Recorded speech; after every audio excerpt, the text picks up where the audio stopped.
Mi nombre es Dolores. Tengo 34 años y vivo en un edificio de 5 pisos en la colonia Guerrero, aquí en Ciudad de México. Llevo 8 años viviendo en el mismo departamento y nunca tuve problemas con nadie. Siempre fui de las que saludan en el pasillo, de las que ayudan a cargar las bolsas del súper a los viejitos del segundo piso. Era, como dicen, una buena vecina. Todo cambió cuando llegó él. Su nombre era Rigoberto. Llegó a ocupar el departamento de arriba hace como 2 años. Desde el primer día me cayó mal. Y miren que yo no soy de las que juzgan a la gente a la primera. Pero había algo en su forma de mirarme cuando nos cruzábamos en las escaleras. Una mirada larga, sin prisa, como si te estuviera midiendo. Los primeros meses fueron tolerables. Escuchaba sus pasos pesados por las noches, su televisión hasta la madrugada, su música norteña los domingos. Cosas de vivir en edificio, me decía yo. Uno aprende a aguantar. Pero un martes por la mañana, mientras estaba tendiendo ropa en mi pequeña terraza, sentí algo caer sobre mi cabeza. Era agua. Un agua oscura, con un olor horrible, como a comida podrida mezclada con algo peor. Levanté la vista y vi a Rigoberto asomado en su terraza con una cubeta en la mano. Me miró fijo, sin decir nada, y se metió. Yo me quedé parada ahí, empapada, sin poder creer lo que acababa de pasar. Subí a tocar su puerta temblando de coraje. Toqué 3 veces y nada, 4 veces más y nada. Escuché sus pasos adentro. Sabía que estaba ahí, pero no abrió. Esa noche le conté al encargado del edificio, un señor mayor llamado Don Aurelio. Pero él solo me dijo que no había visto nada y que mejor hablara directamente con el vecino. Directamente con el vecino, como si eso no lo hubiera intentado ya. La segunda vez fue peor. Estaba un sábado por la tarde con mi sobrina, tomando agua de Jamaica en la terraza, cuando cayó sobre nosotras una bolsa de basura. Una bolsa negra con cáscaras, jitomates podridos y lo que parecía ser el contenido de un cenicero. Mi sobrina gritó del susto y comenzó a llorar. Yo volví a subir, esta vez con más coraje, y esta vez sí abrió. Me miró con esa cara de siempre, tranquilo, con los brazos cruzados. Le dije que qué le pasaba, que cómo era posible que tirara su basura sobre mi terraza, que si no tenía educación. Él se quedó callado un momento y después me dijo, muy despacio, que no sabía de qué le estaba hablando, que si tenía pruebas, que si lo había grabado, y me cerró la puerta en la cara. Ahí entendí que esto no iba a resolverse con palabras. Durante los siguientes 3 meses, lo que caía de su terraza a la mía fue variando. A veces era agua sucia, a veces colillas de cigarro.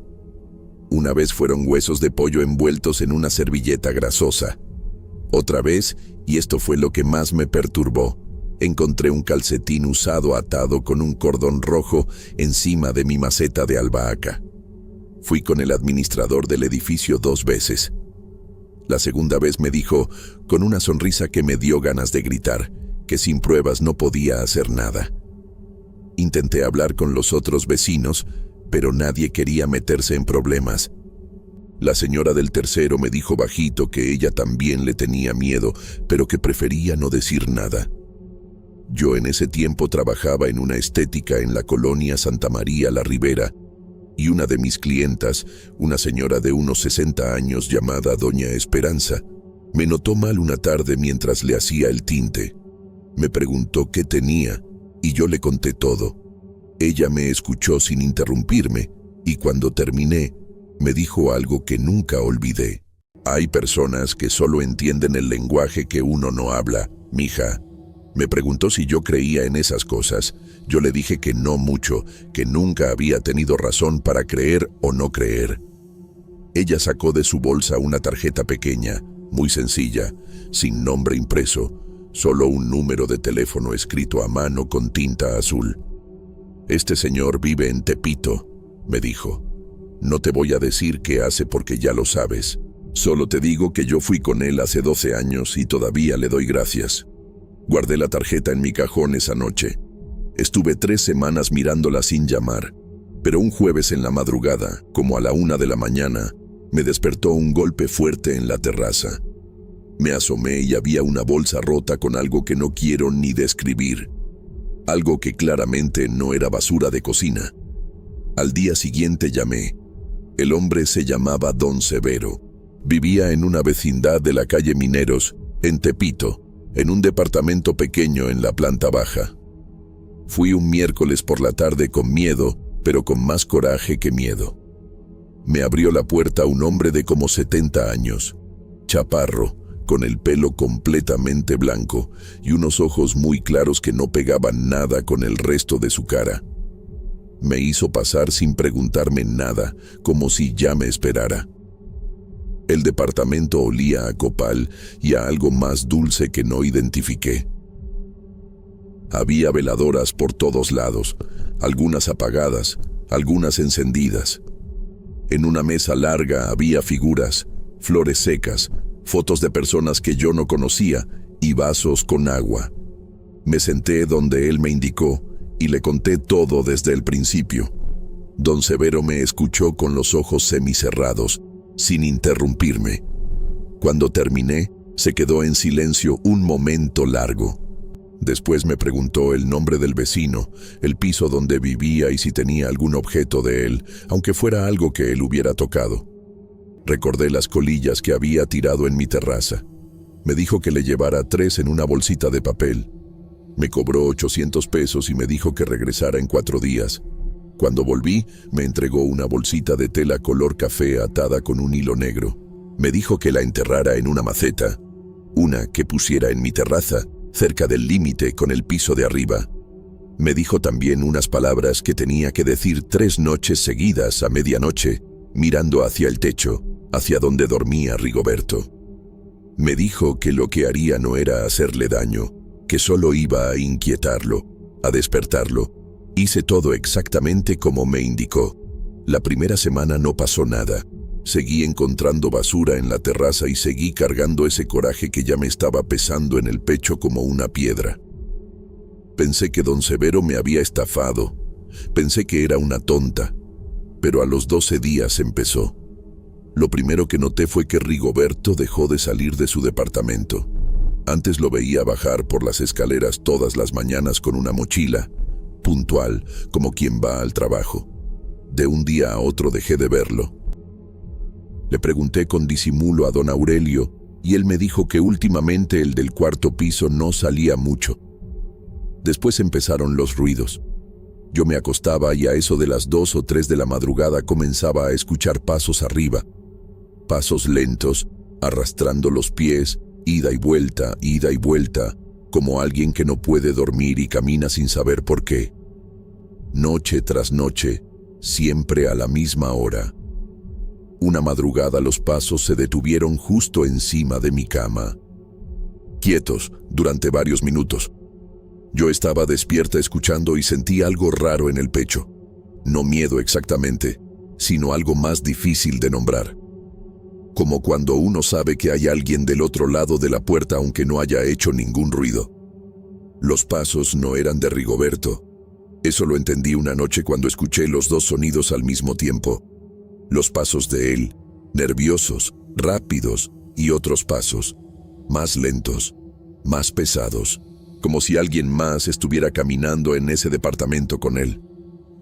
Un domingo por la mañana me lo encontré en el pasillo y casi no lo reconocí.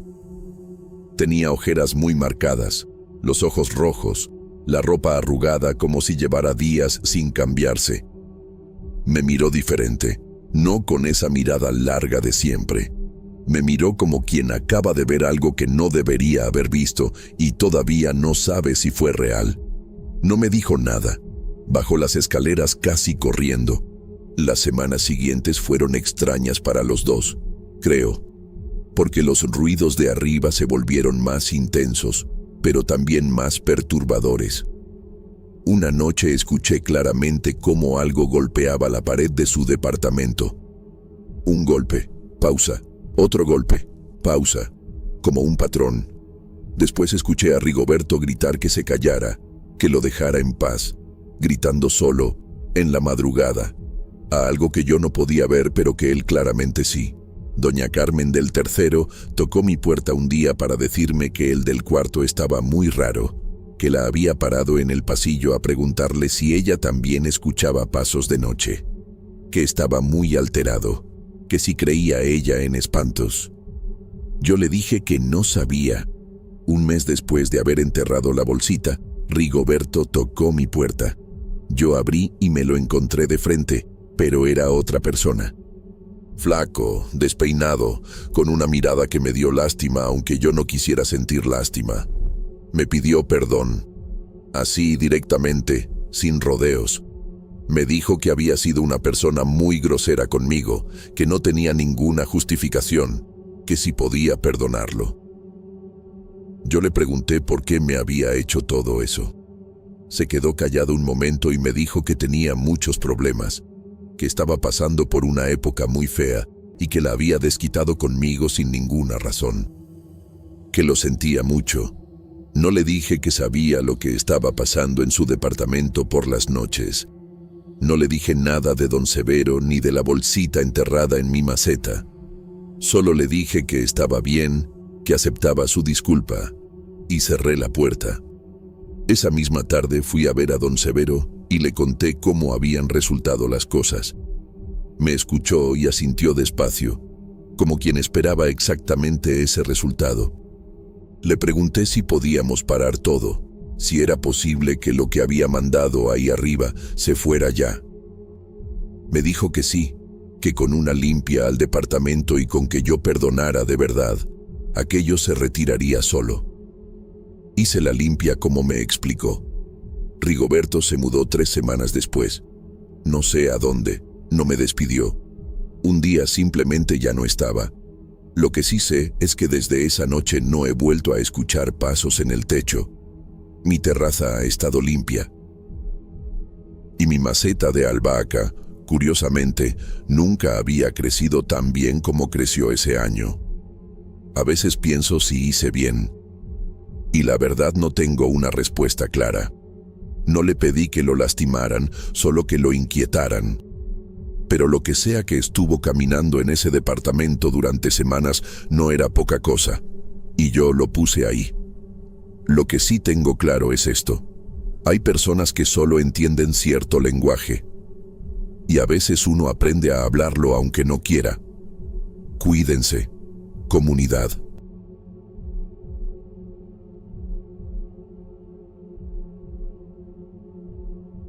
Me llamo Verónica y vivo en la colonia Narvarte, aquí en Ciudad de México. Tengo 38 años, trabajo en una agencia de publicidad y vivo sola desde hace 6. No tengo hijos. Tengo una planta de potos que ha sobrevivido todo lo que yo no he podido superar, y eso ya me dice algo sobre la naturaleza de las cosas resistentes. Les voy a contar algo que no le he contado a nadie completo.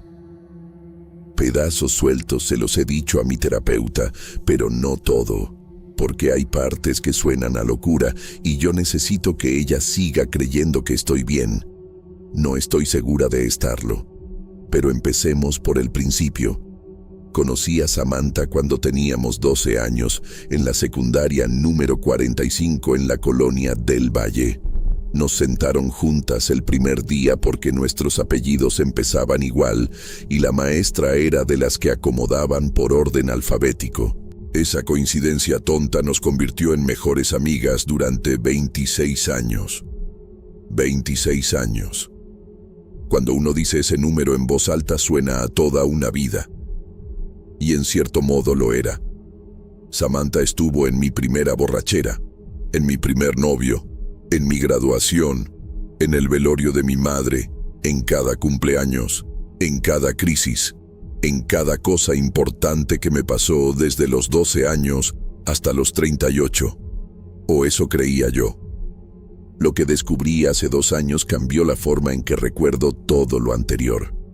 Es como cuando le cambian el final a una película que ya viste 1000 veces. Los mismos eventos, las mismas escenas, pero de repente con un significado completamente distinto. Todo empezó con Rodrigo. Rodrigo era un diseñador gráfico que conocí en el trabajo hace como 4 años. Inteligente, tranquilo, con un sentido del humor muy seco que me encantaba.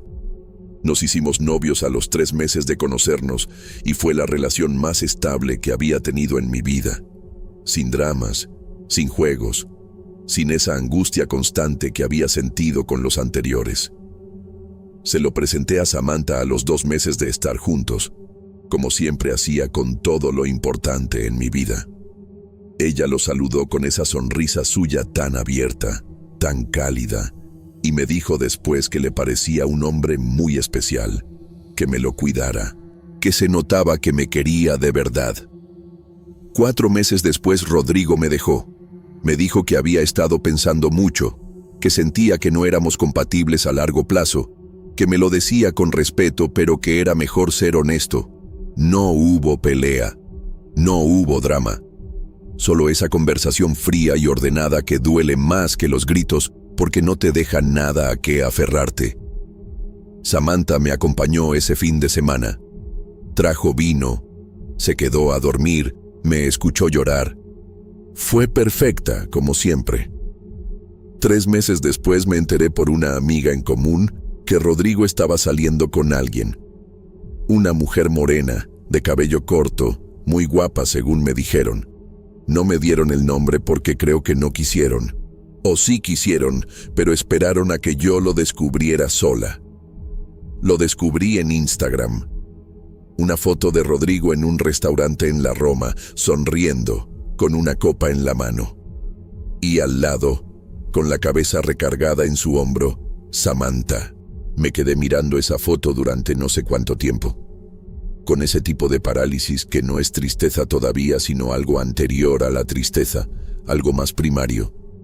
Lo que vino después fue peor que el dolor, porque el dolor al menos es limpio. Lo que vino fue el recuento, el regreso a cada momento de los últimos años buscando las costuras, los lugares donde la historia no cerraba bien.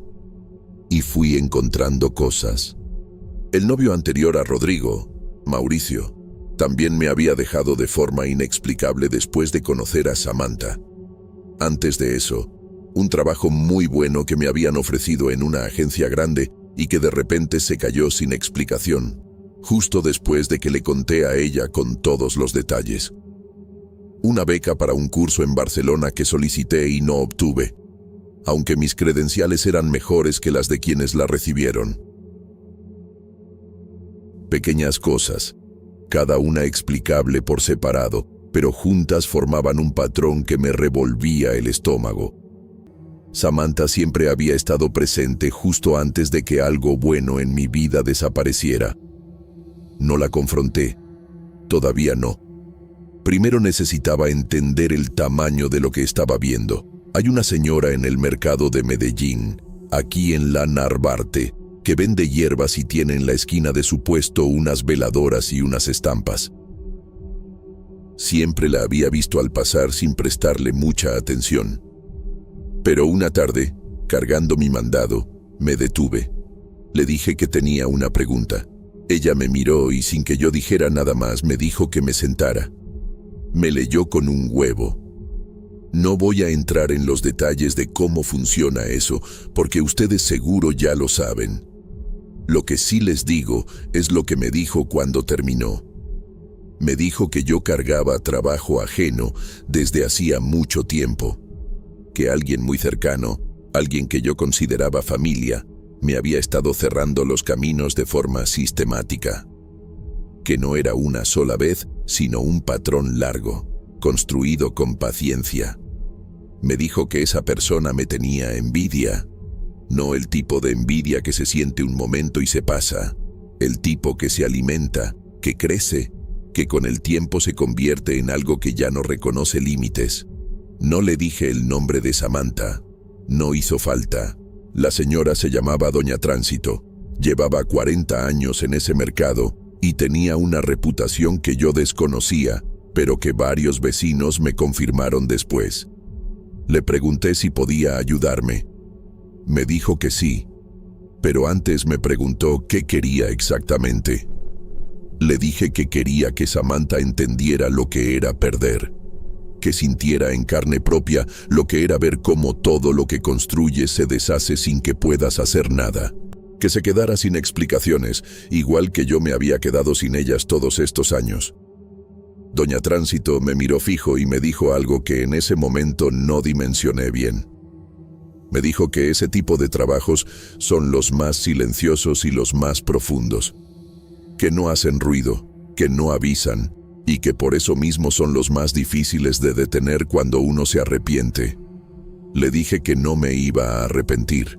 Ella asintió despacio como quien ya ha escuchado esa frase demasiadas veces. Me cobró poco, cosa que me sorprendió. Me dijo que lo que iba a hacer no requería de muchos materiales, sino de mucha precisión. Me pidió el nombre completo de Samantha, su fecha de nacimiento si la sabía, y una foto. Todo eso lo tenía de sobra en 26 años de amistad. Me dijo que regresara en 5 días. Cuando volví me entregó algo pequeño, un cuadrado de tela negra doblado y cosido con hilo rojo. Me dijo que lo dejara en un lugar por donde Samantha pasara seguido sin que ella lo viera ni lo tocara. Me dijo unas palabras en voz muy baja que yo repetí sin entenderlas del todo. Y me dijo que lo que comenzaría no sería inmediato, que sería gradual, que lo reconocería cuando empezara a suceder porque las pérdidas de Samantha no tendrían ninguna lógica aparente, igual que las mías no la habían tenido. Dejé el cuadrado de tela debajo de la silla de su oficina una tarde que fui a recoger unas cosas que me había prestado. Samantha no estaba, su compañera de trabajo me dejó pasar. Nadie vio nada. Durante los primeros 2 meses no supe nada. Samantha y yo habíamos dejado de hablarnos desde que la vi en esa foto con Rodrigo. Ella me había mandado mensajes que yo no respondí. Después dejó de mandarlos. Fue por caminos indirectos que empecé a enterarme. Una amiga en común me contó que Rodrigo había terminado con Samantha de forma abrupta, sin pelea, sin explicación, exactamente como me había dejado a mí. Después supe que la habían cambiado de puesto en su trabajo, una especie de degradación silenciosa que nadie supo explicar bien. Que su jefe de repente había dejado de incluirla en proyectos importantes sin darle razones claras. Después supe que su departamento en la colonia Condesa, uno que ella había rentado por años y que amaba, de pronto el dueño le avisó que necesitaba el inmueble y tuvo que mudarse en menos de un mes. Que el lugar al que se mudó resultó tener problemas de humedad que le arruinaron la mayoría de sus cosas. Cada cosa por separado sonaba a mala suerte, junta sonaba a otra cosa. Lo que me llegó después me lo contó la misma amiga en común, con una voz rara, como si no supiera bien cómo decirlo. Me dijo que Samantha estaba muy mal, que se había vuelto muy desconfiada, que había cortado con varias amigas de golpe, porque estaba convencida de que le tenían envidia, de que le deseaban el mal, que en el trabajo ya casi no hablaba con nadie, que su mamá estaba preocupada porque Samantha decía que sentía que alguien la seguía, que cuando llegaba a su casa nueva tenía la sensación de que alguien había estado adentro, aunque las cerraduras no mostraran nada, que dormía mal, que había empezado a dejar las luces encendidas toda la noche.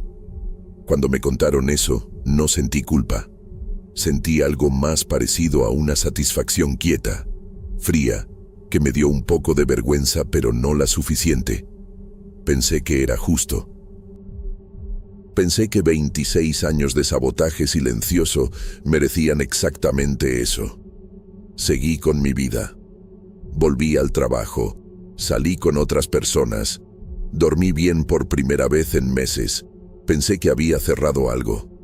Pero hace 4 meses empezó lo que no sé cómo nombrar. La primera vez fue un martes por la noche. Me desperté a las 3 de la mañana con una sensación muy concreta de que había alguien parado en el pasillo de mi departamento. No escuché nada, no vi nada. Solo esa certeza física, como una presión en el pecho de que algo estaba del otro lado de la puerta de mi cuarto. Me levanté y revisé todo. No había nada. La segunda vez fue una semana después. Esta vez sí escuché algo. Un sonido muy quedo, casi imperceptible, como alguien respirando muy despacio del otro lado de la pared de mi recámara. Pegué el oído a la pared y el sonido paró inmediatamente, como si supiera que yo estaba escuchando. Empecé a dormir mal. Después vinieron las cosas pequeñas que por separado no significan nada, pero juntas te van construyendo una angustia que no puedes explicarle a nadie sin sonar paranoica. Objetos que no estaban donde los había dejado. La planta de potos, que había sobrevivido 6 años sin ningún problema, amaneció un día con todas las hojas caídas, sin razón aparente. Una mancha oscura en el techo de mi baño que el plomero revisó y me dijo que no venía de ninguna fuga. Una noche escuché mi nombre. Una sola vez, muy claro, en una voz que no reconocí pero que tampoco sonaba del todo ajena, como si fuera una voz que debería conocer pero que no lograba ubicar. Me senté en la cama y esperé, pero no volvió a sonar.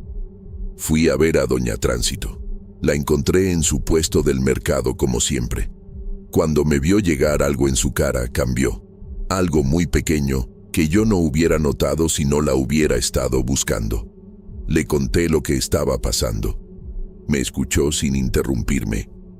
Cuando terminé se quedó en silencio un momento y después me dijo algo que no esperaba. Me dijo que lo que me visitaba no venía del trabajo que ella había hecho, que ese trabajo seguía su curso y no tenía nada que ver con lo mío. Me dijo que lo que estaba en mi departamento venía de Samantha. No entendí al principio. Le pregunté cómo era posible si Samantha ni siquiera sabía lo que yo había hecho. Doña Tránsito me explicó despacio, como quien le habla a alguien que necesita escuchar las palabras una por una. Me dijo que cuando una persona carga trabajo durante mucho tiempo, ese trabajo va acumulando una energía que en algún punto necesita moverse. Que Samantha había estado cargando algo propio desde antes de que yo llegara con ella. Que lo que yo hice aceleró ese proceso, pero también lo agitó. Y que parte de lo que se agitó sabía dónde encontrarme. Le pregunté si podía limpiarlo. Me dijo que sí, pero que esta vez iba a costar más. En todos los sentidos. Le pregunté qué significaba en todos los sentidos. Me dijo que para limpiar lo que yo tenía encima era necesario reconocer lo que había hecho. No pedirle perdón a Samantha, me aclaró, porque eso ya no era relevante, sino reconocerlo internamente, sin justificaciones. Me quedé callada un momento. Le dije que lo pensaría. Y aquí estoy, 4 meses después, todavía pensándolo. Porque la verdad es que cuando me siento en silencio y soy honesta conmigo misma, no encuentro el arrepentimiento que se supone que debería estar ahí. Encuentro justificación. Encuentro el recuento de todo lo que ella me hizo durante 26 años. Encuentro la foto de Rodrigo con su brazo alrededor de ella. Y no encuentro arrepentimiento. Las visitas siguen. Ya no me despiertan con tanta frecuencia, pero tampoco han parado. Ahora son más sutiles, más integradas a mi rutina de una forma que me perturba más que los sobresaltos nocturnos. Una presencia que ya no siento como intrusa, sino como residente. Algo que aprendió mis horarios, mis hábitos, el ritmo de mi respiración cuando duermo. Algo que se está acomodando. Mi terapeuta dice que el duelo por una amistad larga puede manifestarse de formas muy distintas. Que el cerebro a veces construye experiencias sensoriales para procesar pérdidas que no sabe cómo nombrar. Me dice esto con mucha seguridad y yo la escucho y asiento. Pero mi planta de potos lleva 4 meses sin crecer, completamente quieta, sin morir, pero sin vivir, como esperando algo. Y anoche, por primera vez, escuché mi nombre 2 veces. No sé qué viene después. Solo sé que todavía no me arrepiento. Y no sé si eso me hace valiente o si me hace exactamente lo que Samantha era para mí durante todos esos años. alguien que no sabe cuándo parar.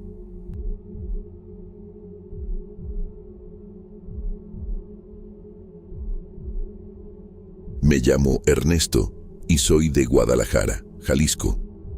Tengo 41 años y trabajo como contador en una empresa de logística aquí en la ciudad. Les cuento esto porque quiero que entiendan que soy una persona de números, de cosas que se pueden comprobar. No soy de los que se sientan a ver programas de fantasmas, ni de los que creen en lo que no pueden tocar. ¿O no lo era? Mi madre murió cuando yo tenía 7 años. Mi padre, don Refugio, nos crió a mi hermana Gabriela y a mí con una ferretería en el centro, cerca del mercado Corona. Un hombre callado, trabajador, de manos grandes y pocas palabras. Lo que necesitábamos siempre estaba. Lo que sobraba nunca existió, pero tampoco hacía falta. Cuando yo tenía 15 años apareció Amparo. Era 10 años menor que él, vendedora de una tienda de telas a 2 locales de la ferretería. Así fue como empezó todo. Mi padre era viudo y solo, y supongo que eso lo hacía fácil. A mí nunca me cayó bien esa mujer. Había algo en su forma de moverse por nuestra casa, como si estuviera midiendo cada cuarto, cada cajón, cada cosa que había adentro. Se casaron al año y medio. No los voy a aburrir con los detalles de esos años porque no son el punto. El punto es lo que pasó cuando mi padre enfermó. A los 72 años le diagnosticaron insuficiencia renal, diálisis 3 veces por semana, medicamentos, hospitalizations. Gabriela y yo nos turnábamos para llevarlo porque Amparo siempre tenía algo más importante que hacer. Y fue durante esos meses, mientras mi padre se iba apagando en una cama de hospital, que ella trajo a ese hombre a la casa. Decía que era su primo de Autlán. Llegaba en traje, con portafolio, y se encerraba con mi padre en el estudio. Una tarde los sorprendí a los 3 con papeles extendidos sobre el escritorio. Amparo me dijo que eran asuntos del negocio y me cerró la puerta en la cara con una sonrisa. 3 semanas después, mi padre me llamó por teléfono. Voz cansada, muy cansada. Me dijo que quería verme ese fin de semana, que tenía algo que contarme. Nunca llegó ese fin de semana. El miércoles en la madrugada mi padre murió. Se fue con lo que me quería decir adentro. Una semana después del entierro, el notario nos citó a Gabriela, a mí y a Amparo. Ella llegó con su primo de Autlán sentado afuera como escolta. El notario leyó el testamento sin levantar la vista. La ferretería, la casa, las cuentas, todo quedaba a nombre de Amparo. A nosotros nos dejaba un terreno en Tlajomulco que valía poco. El testamento había sido modificado 8 meses atrás. 8 meses atrás, cuando mi padre ya no estaba bien. Gabriela lloró ahí mismo. Yo no lloré. Me quedé con un frío adentro que no era tristeza sino algo más quieto y más peligroso. Amparo firmó sus papeles y se fue sin mirarnos. Esa noche no dormí, ni esa ni las siguientes. Tenía un compañero en el trabajo, Heriberto, originario de Tonalá. Un hombre discreto que una vez, meses antes, había mencionado de pasada que su familia tenía tradición en ciertas prácticas. Yo en ese momento cambié el tema. Ahora lo busqué. Le conté todo en la cafetería mientras afuera llovía. Me escuchó revolviendo un café que ya se había enfriado y cuando terminé me dijo que conocía a alguien en Tonalá. Una mujer cerca del templo de Santiago, Apóstol. Seria, me dijo, pero que fuera con la cabeza clara porque no atendía a cualquiera. Fui un sábado. Doña Refugio, así se llamaba, igual que mi padre, lo cual me pareció demasiada coincidencia. Casa de adobe, patio lleno de plantas que yo no sabía nombrar, olor a copal desde la calle. Era una mujer flaca, de unos 60 años, con lentes de armazón grueso. Parecía maestra de primaria retirada. Nada de lo que esperaba. Me preguntó qué quería. Le dije que quería que Amparo lo perdiera todo, que sufriera. que se quedara sola con lo que había hecho. Me miró un rato largo. Me explicó que este tipo de trabajos regresan, que lo que uno manda nunca viaja solo en una dirección. Me preguntó si entendía eso. Le dije que sí, aunque en ese momento no le estaba poniendo atención a esa parte. Me pidió una foto de Amparo, algo que ella hubiera tocado y su nombre completo. Me cobró 2.500 pesos y me dijo que volviera en 8 días. Cuando regresé, el ambiente era distinto. Más veladoras, más copal, la puerta del cuarto del fondo abierta esta vez. Adentro había un altar con flores de cempasúchil fuera de temporada, vasos de agua, una imagen de la Santa Muerte vestida de negro, y en el centro, la foto de Amparo rodeada de velas negras con algo oscuro derramado alrededor, que no pregunté qué era. Me entregó un envoltorio de tela que olía a tierra húmeda y a algo más que revolvía el estómago. Me dijo que lo enterrara cerca de la entrada de la casa. También me dio instrucciones para 3 noches seguidas a medianoche. Hice todo exactamente como me dijo. Al mes no había pasado nada visible y ya estaba pensando que me habían estafado. Pero al mes y medio Gabriela me llamó muy agitada. Una vecina de toda la vida le había contado que Amparo estaba rara, que llevaba semanas sin salir de la casa, que de noche se la escuchaba hablar sola con las ventanas abiertas, como sosteniendo una conversación con alguien que no estaba ahí, que una noche la vecina la había visto parada en el patio trasero, de madrugada, con una veladora en la mano, mirando hacia la pared y repitiendo algo en voz muy baja. Que cuando la vecina le habló, Amparo no reaccionó, como si no existiera nada más que esa pared. Gabriela me preguntó si yo sabía algo. Le dije que no. Con las semanas siguieron llegando noticias, que Amparo había dejado de administrar la ferretería, que había empezado a verse muy acabada, muy flaca, con una mirada que la gente describía como oída, que su primo de Autlán ya no aparecía por ahí, que en la casa se escuchaban ruidos de noche que los vecinos no sabían explicar. Lo que me llegó después me lo dijo Heriberto directamente, una tarde que nos quedamos solos en la oficina. Doña Refugio quería verme. Fui ese mismo sábado. Esta vez no me hizo sentar. De pie, en la entrada, me dijo que lo que había puesto en movimiento estaba creciendo más de lo que ella había calculado, que había un elemento que no vio al principio, que mi padre seguía en esa casa. Me quedé sin hablar. Me dijo que él no estaba en paz, que lo que yo había mandado lo perturbaba a él también, no solo a Amparo. Y después me dijo algo que me heló por dentro.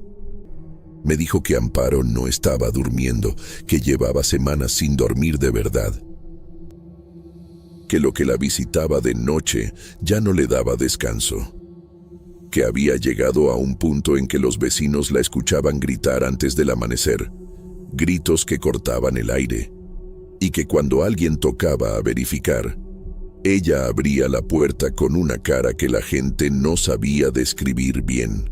Solo decían que no parecía la misma persona que había entrado a esa casa. Me dijo que si quería podíamos parar, que si seguía el curso natural las consecuencias serían irreversibles. Le pregunté qué significaba irreversibles. No me respondió directo. Solo me dijo que yo sabía exactamente lo que significaba. Pensé en mi padre, en su voz esa última llamada, en lo que me quería decir ese fin de semana.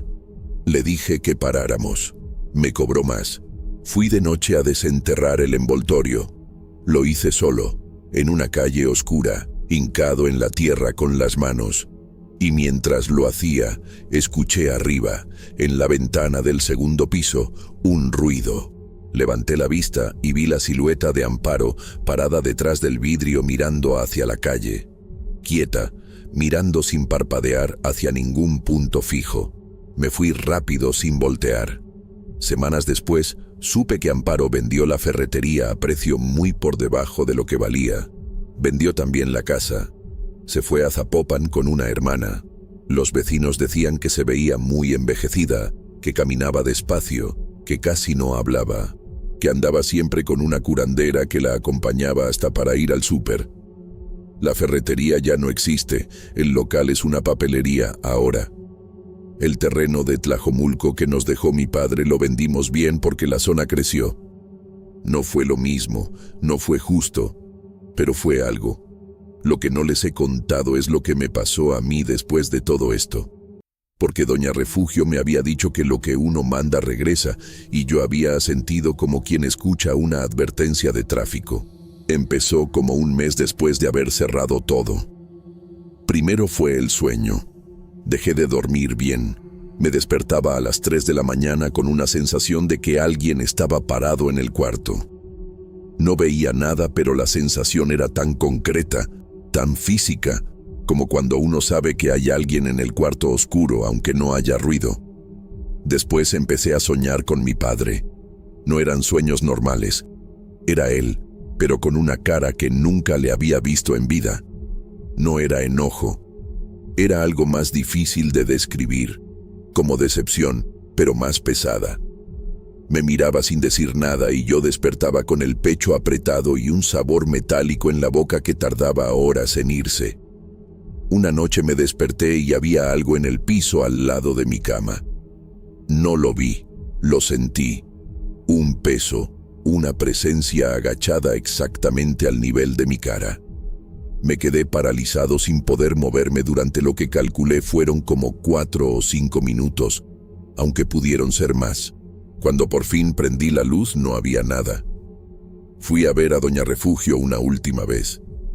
Me dijo que lo que yo sentía era el residuo, que cuando uno abre ciertas puertas, no todas se cierran al mismo tiempo, que necesitaba una limpia profunda y que tenía que hacer algo más, algo que no me gustó escuchar. Me dijo que tenía que perdonar a Amparo de verdad, no decirlo, hacerlo. Le dije que cómo se hacía eso. Me dijo que eso era algo que ella no podía enseñarme. Tardé casi un año en lograrlo. No voy a decir que un día amanecí y ya estaba perdonada porque no fue así. Fue más como un cansancio. Un día simplemente ya no tenía fuerzas para seguir cargando ese peso y lo solté, no por ella, sino porque me estaba hundiendo yo. Esa noche dormí de corrido por primera vez en meses. Las visitas nocturnas pararon. Los sueños con mi padre también, aunque de vez en cuando aparece. Pero ahora su cara es diferente. Ahora parece más él. Lo que aprendí de todo esto no tiene que ver con la brujería, ni con los espíritus, ni con nada de eso. Tiene que ver con el tamaño del odio. Uno cree que lo controla, que lo dirige, que apunta y dispara. Pero el odio no funciona así. El odio es como soltar algo en un cuarto oscuro. Uno nunca sabe bien hacia dónde va ni cuándo regresa. Y siempre regresa. Cuídense.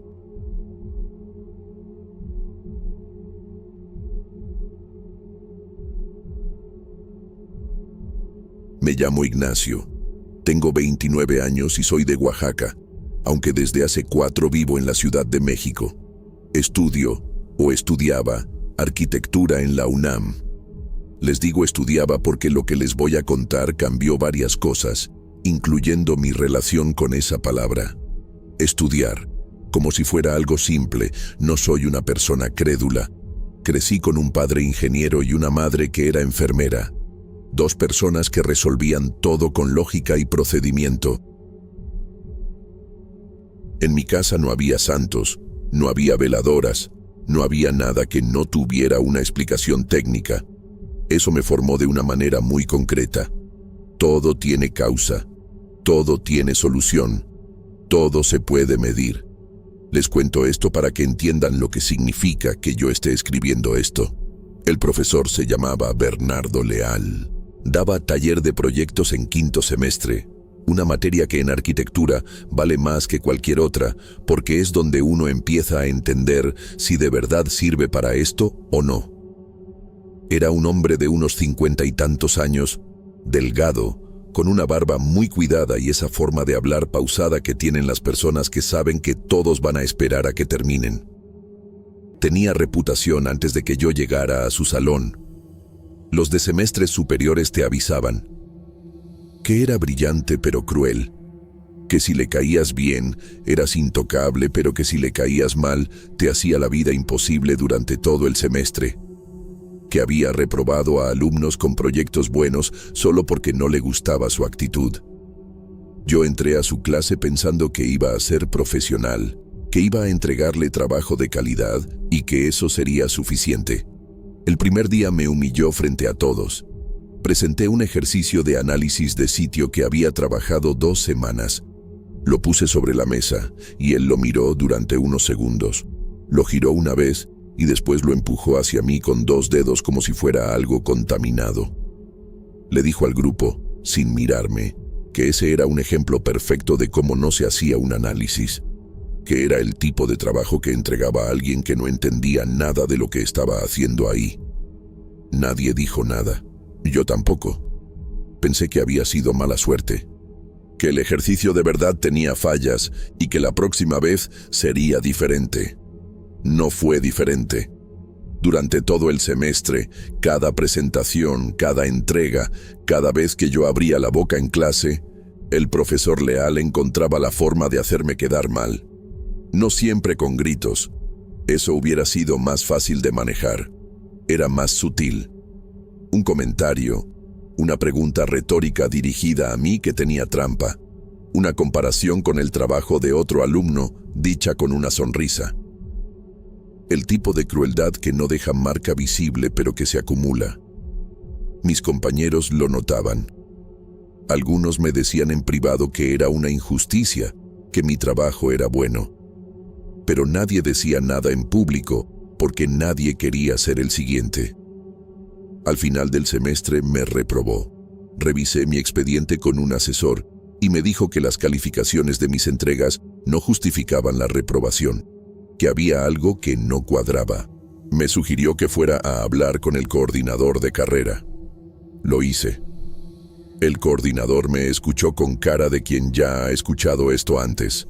Me dijo que tomaría nota y que el proceso de revisión tardaba entre 4 y 6 semanas. 4 a 6 semanas mientras yo me quedaba rezagado un semestre completo. Esa noche caminé desde Ciudad Universitaria hasta mi departamento en Copilco sin escuchar música, sin mirar el teléfono, solo caminando y dejando que el coraje se asentara en algún lugar donde pudiera cargarlo sin que me quemara. No sé exactamente en qué momento decidí que quería que le pasara algo. No fue un pensamiento ordenado, sino más bien una acumulación que en algún punto cruzó una línea. En Copilco hay un mercado sobre ruedas los jueves. Entre los puestos de verdura y los de ropa hay uno que siempre me había parecido fuera de lugar. Un señor mayor, de complexión gruesa, con una mesa cubierta de cosas que yo nunca me había detenido a mirar bien. Veladoras, hierbas, figuras pequeñas, estampas. Me detuve ese jueves. El señor se llamaba Don Celestino. Me miró cuando me acerqué con una expresión que no era bienvenida exactamente, sino reconocimiento, como si me estuviera esperando aunque yo no tuviera cita. Le dije que tenía un problema con una persona, que esa persona me había hecho daño de forma deliberada y que quería que lo sintiera. Me preguntó qué tipo de daño quería. Le dije que quería que perdiera claridad, que la cabeza le fallara, que ese cerebro que usaba para humillar a la gente le empezara a fallar de formas que no pudiera controlar ni explicar. Don Celestino me miró un momento largo y después asintió despacio. Me cobró 800 pesos. Me pidió el nombre completo del profesor, una descripción física detallada y el nombre del lugar donde trabajaba. Me dijo que no necesitaba foto ni objeto personal, que con eso era suficiente para lo que iba a hacer. Me dijo que regresara el siguiente jueves. Cuando volví me entregó una veladora blanca con algo escrito alrededor que yo no supe leer y un papel doblado en 4 con instrucciones. Me dijo que encendiera la veladora 3 noches seguidas a medianoche en mi cuarto, que leyera las palabras del papel en voz alta cada vez y que al terminar la tercera noche enterrara los restos de la veladora en tierra. Cualquier maceta o jardín servía. Me dijo también algo que en ese momento escuché pero no procesé del todo.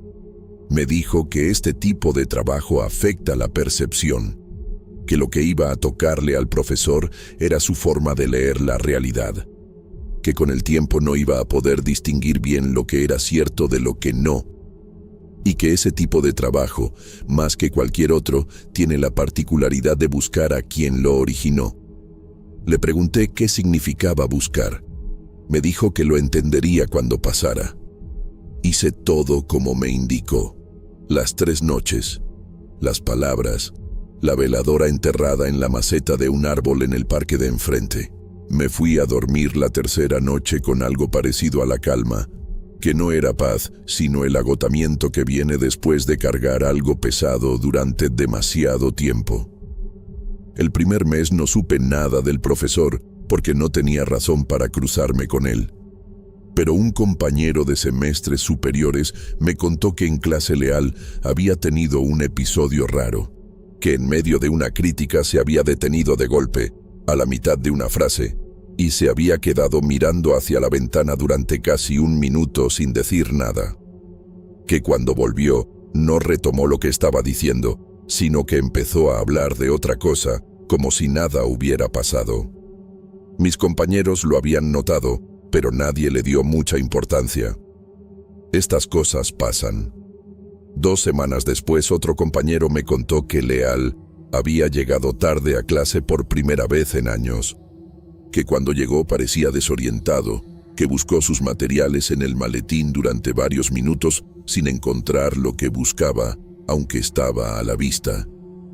Seguí escuchando estas historias con una satisfacción que no le contaba a nadie. Pero al segundo mes empecé a notar algo que no esperaba. Fue un martes por la tarde.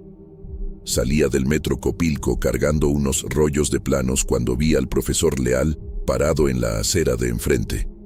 Parado, quieto, mirando en mi dirección. Me detuve. Él no se movió. No me saludó, no cruzó la calle, no hizo ningún gesto. Solo estaba ahí, mirando. Después de unos segundos giró y se fue caminando sin prisa. Me dije que era una coincidencia, que Leal vivía o tenía algo cerca de ahí y que simplemente nos habíamos cruzado. Pero una semana después, lo vi de nuevo. Esta vez en Insurgentes, afuera de una ferretería donde yo había entrado a comprar materiales.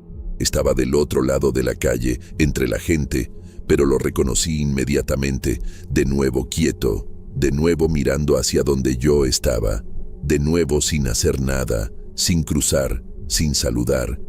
Cuando entré a la ferretería y salí 10 minutos después, ya no estaba.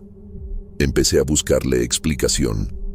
Que la colonia no era tan grande, que era normal cruzarse con personas que uno conocía, que mi cerebro estaba sensibilizado y por eso lo notaba más. Me convencí de eso durante un tiempo, pero entonces empezaron las voces.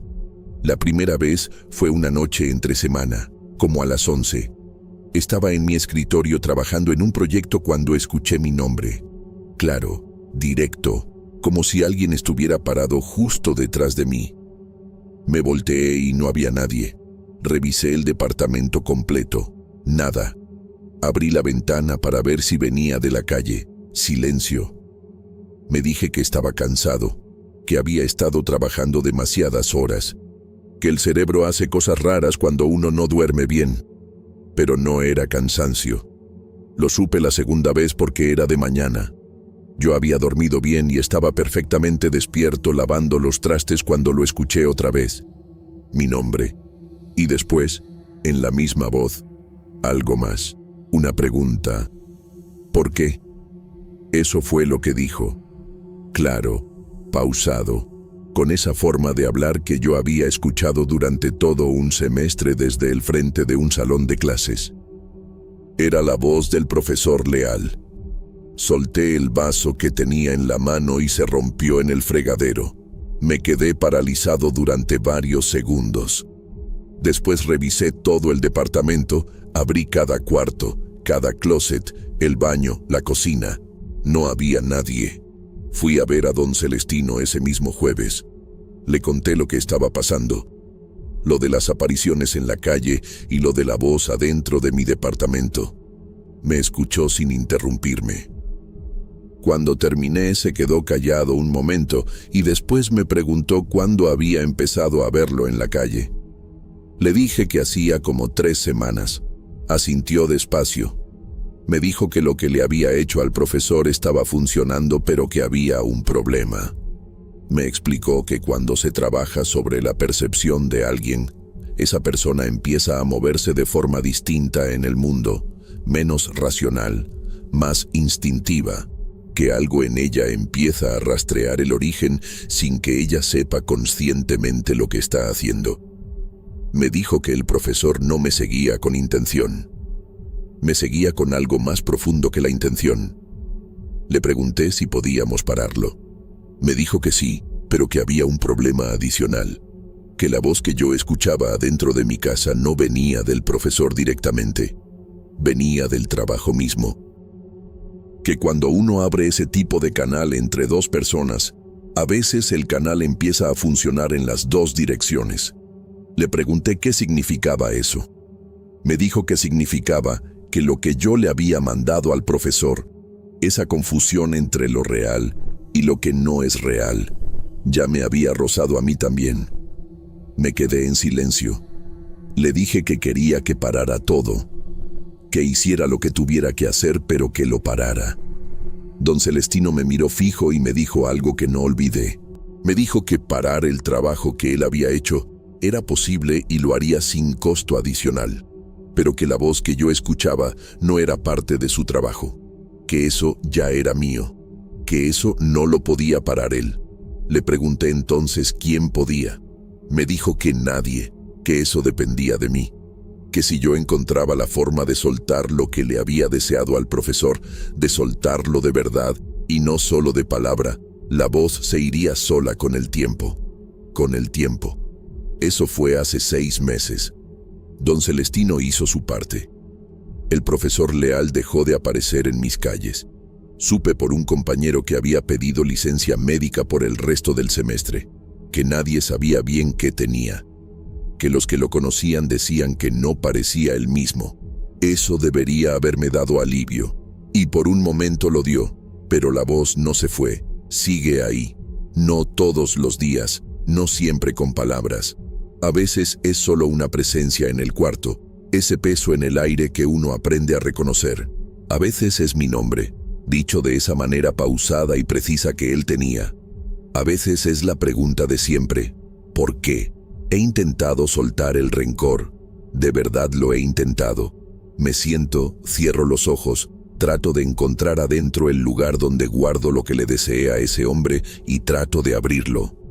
Pero cada vez que lo intento me regresa la imagen del ejercicio empujado con 2 dedos sobre la mesa. Me regresa el semestre perdido. Me regresa la cara de mis compañeros mirando al piso para no verme, y no puedo. Eso es lo que no les cuentan cuando uno empieza en esto. Que el trabajo más difícil no es el que se le hace a la otra persona, es el que hay que hacerse a uno mismo para deshacerlo. Y ese trabajo, al parecer, nadie lo puede hacer por ti. Anoche escuché mi nombre 3 veces seguidas, cada vez más cerca, como si la distancia entre la voz y mi oído se estuviera acortando poco a poco. No sé qué viene cuando esa distancia llegue a 0. Cuídense.